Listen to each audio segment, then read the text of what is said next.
FOMO, the fear of missing out. The Webster Dictionary definition of this is that it is the fear of not being included in something, such as an interesting or enjoyable activity that others are experiencing. And why is this important, you might ask? Because today, we're going to use a children's card game to understand a little bit more about finance and economics. So, how does economics intersect with a collectible card game that's primarily made for children? You'll see that both of these involve time and money, and how the markets function based upon supply and demand, and also buyers and sellers. In today's example, we'll once again use the newly released set Battle of Chaos in Yu-Gi-Oh! And specifically, we're going to talk about the highly sought after card, the 25th anniversary Dark Magician. In my previous video, I went in depth about the rates of pulling Starlight rare chase cards in Yu-Gi-Oh! And how opening booster boxes and cases from a financial standpoint will almost most of the time never even come close to resulting in you profiting or even breaking even. And at the moment, I don't think anyone has really found out the actual math behind what the actual rates are of this Dark Magician card, but let's just use a small sample size again using eBay listings as well as the listings on TCG Player to kind of get an idea of what the numbers are like. As of right now, on February 16th, you'll see that there's 69 active listings for the Dark Magician on eBay. And when we look at sold listings so far, you'll see that there have been 93 sold on there. And then let's compare it to the Starlight rares. It's in the same set, and the Starlight rares, remember, it's roughly one around every 2 cases. And the active listings, you'll see that right now there's 44 of them on eBay, and 64 of them have been sold so far. Next, we'll look at TCG Player, and we'll see that at the moment there's 54 listings for the Dark Magician. It doesn't show the amount of total sold, but let's just use it as an idea to just see how many are out there. And next, we'll look at the Starlight rares of the set, and remember, these are around the rates of 1 per every 2 cases, and there's 5 of them. So the first one we have is the Illusion of Chaos. There's 34 active listings right now as of today. And then the Blue Eyes Jet Dragon, there's 59 of them right now. The Dinomorphia, there's 44. The Dark Magicians, there's 35. And then the Dark Charmer, there's 30 of them at the moment. And then let's compare that to, with the Dark Magician, there's 54 of them currently listed right now. So with this pool of numbers, you kind of have an idea that the Dark Magician is around the same rate of being available as the other cards.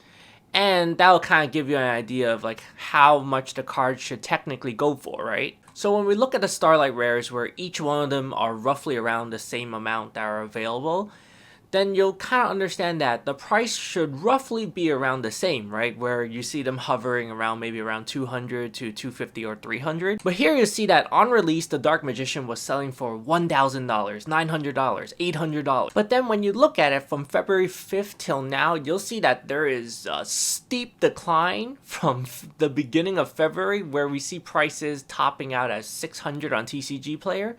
Now they're dipping all the way down to the most recent sales are all going for 140, 170, 150, and it probably will settle for, I would guess, around 150-ish. And then we ask ourselves the question of how did we get here and what was the problem? And we'll go back to the idea of hype and the fear of missing out. On release, we had people pulling this card saying that the card is worth $800, it's gonna be going to the moon, and it's super rare. Again, like anything else involving money in this world, you should never let your emotions, or other people's emotions in this case, affect your decisions when it comes to your money. And for example, in this case, you had people bidding on these cards and they were locked into these auctions, unable to back out once they bid on them. And this was after the prices dropped by half within a day and down to $200 within 2 to 3 days. So you had people losing almost triple to quadruple their money over the course of a few days, where they could have right now bought 5 to 6 copies of the same cards for the price they paid for only one. And we'll go back to the idea of relating this to economics and the fear of missing out. You have these sellers with these items who are the suppliers, and they want to sell these cards for as high of a profit as possible to benefit them and as soon as possible to you as a buyer. By generating hype and feeding off your fears of missing out, and then talking about how amazing these items are and how limited they are, they try to drive up the prices of these items for their benefit, while you as a buyer in this case are buying at the peak because you want it now. You want it now. Everyone else is going to snatch it all up unless you do.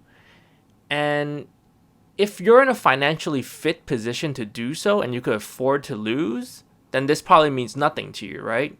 But when it comes to preying on the feelings of FOMO, it normally tries to target people that are not as well off, not part of the 1%, and they prey on the fact that you might feel left out on something that could make you rich while everyone else is going to the moon if you missed out and you wouldn't be making all that money like everyone else.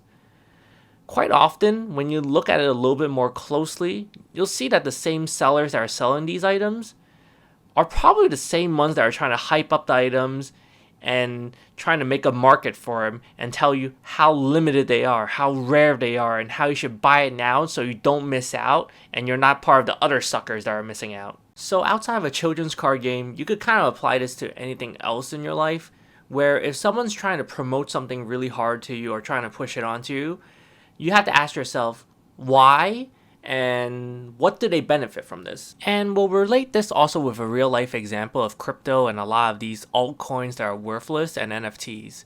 With everything going to the moon and everyone posting on Instagram, social media about how you're missing out on getting rich, while these 20-year-olds are driving Lamborghinis and living in penthouses, probably living off their credit cards, you'll often see these people pushing how great something is because they already have a position in whatever they're trying to sell you. They're going to tell you to hold the line, meanwhile selling off as soon as you buy in at these peak prices because they benefit off of it. And oftentimes you'll also see that they're selling these items to you and trying to promote these items to you because they're getting some sort of cut from advertising it as well. So in conclusion, when it comes to the fear of missing out, these turd burglars out there prey on us as people. Because as people, we're driven and somewhat wired to be generally influenced by our emotions, and seeing all these shiny new things that look so exciting when these people make videos and talk about how awesome they are, how cool they are. But we just have to take it slow sometimes and realize that we should never rush our decisions, especially when it comes to our hard-earned money.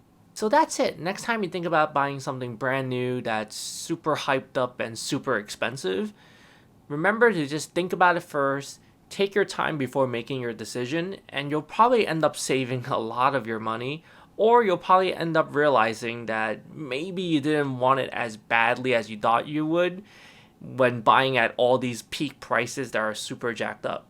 Thank you for watching again. Have a great day.